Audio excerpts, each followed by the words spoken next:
This is the Social Services Situational Update for the City of Somerville, December 31st, 2020. Unemployment rates are trending downwards nationwide as well as locally. Nationwide, initial unemployment claims were down 3.6%, and the unemployment rate was down 0.1% compared to the first week of December. These are numbers from December 26th. In Massachusetts, the November unemployment rate overall has been released. It was 6.2%. That is based on our state labor market information data. And according to Department of Labor data, unemployment rate for the week of December 19th is 4.68%. So that has also been trending downwards. In Somerville, we see a similar pattern. This data is only, the municipal data is only available through the Massachusetts labor market information data, so we can't yet quite compare it to the overall state unemployment data that we were seeing from December 19th, but in November, we had an unemployment rate of 4.7. Nationwide, this is what the initial claims, unemployment claims, and overall unemployment rates have been looking like. That red line shows us the unemployment levels over the past year by month. So we're in December over here for initial claims. It has been trending downwards since the beginning of the pandemic and from the summer. And this blue line down here we're seeing is a comparison to the same time in 2019. In the state of Massachusetts and Somerville, this is a comparison of the state versus city data on unemployment rates. The orange line shows us the Massachusetts unemployment rate, and the blue line shows us the Somerville unemployment rate.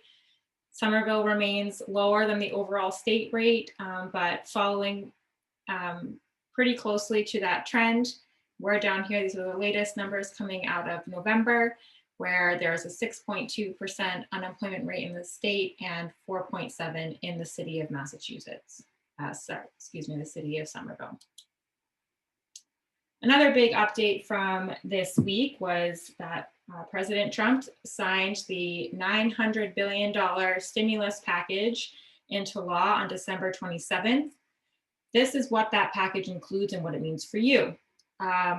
Approved were $600 one-time checks for individuals who are earning up to $75,000 a year, or for couples who earn up to $150,000 per year, that's $1,200. There's also an additional $600 per child in the household. And those checks will start going out this week, this last week of December and into the first week of January. It is expected to go out faster this round than compared to the first stimulus package in March, because the IRS, which is distributing these checks, already has a system in place for getting them out. Citizens and permanent residents and other certain immigrants with work-eligible Social Security numbers who are married to undocumented individuals or individuals who do not have work-eligible Social Security numbers are now included in this stimulus package. They were families in that situation were previously excluded in the March package, but they will be receiving those citizens, permanent residents, and other eligible immigrants will receive a $600 stimulus check, and they will also retroactively receive the $1,200 stimulus check from March, and that will come in the form of a tax rebate. More information on this is available on the IRS website.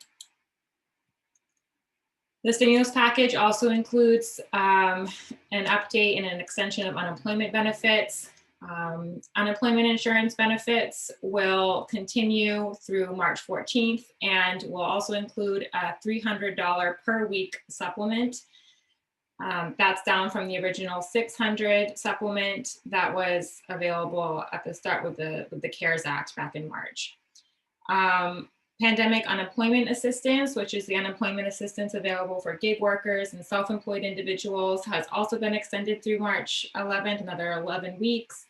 and includes an additional $100 per week supplement, which is down from the initial $600 back in March in the summer. That went down to $300.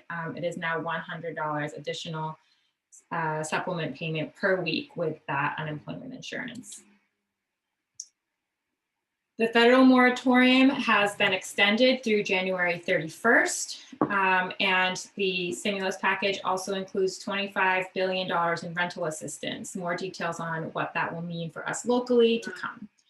The HUD moratorium has been extended through February 28th, and this includes protection for homeowners against foreclosures and mortgages that have been backed by the Federal Home Administration. This was an announcement that came out actually on Monday and is not directly part of the stimulus package, but relates to housing protections.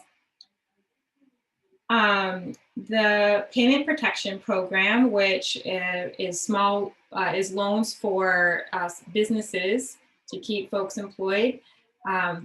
An additional $285 billion has been included for that program in the new stimulus.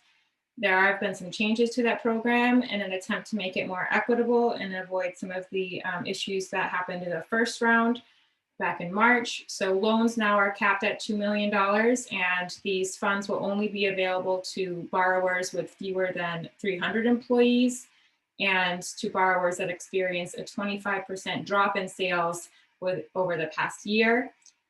Additionally, $12 billion has been specifically allocated for minority-owned businesses. The stimulus package also includes $54 billion of aid for K-12 schools and $23 billion for colleges and universities who have been adjusting to changes during the pandemic. $10 billion has been allocated for the childcare industry, specifically directed at childcare providers who have been struggling with enrollment and to stay open, and also to assist families with tuition.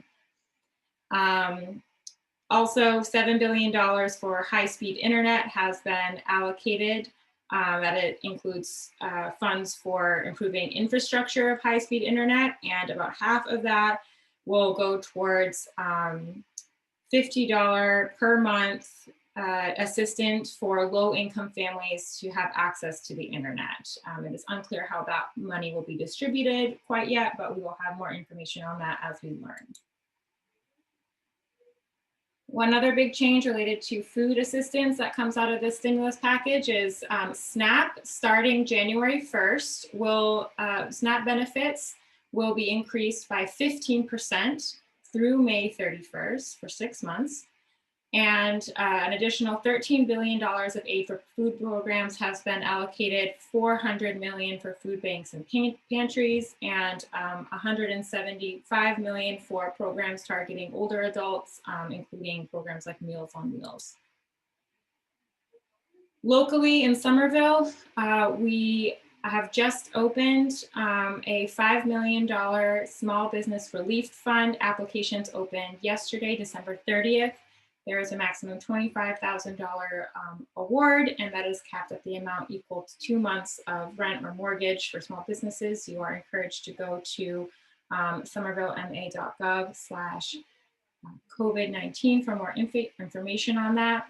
And our Flex CV rental relief funds have expired. This was an emergency rental relief fund that was available towards the end of this year, and that expired on December 30th. Thank you and Happy New Year.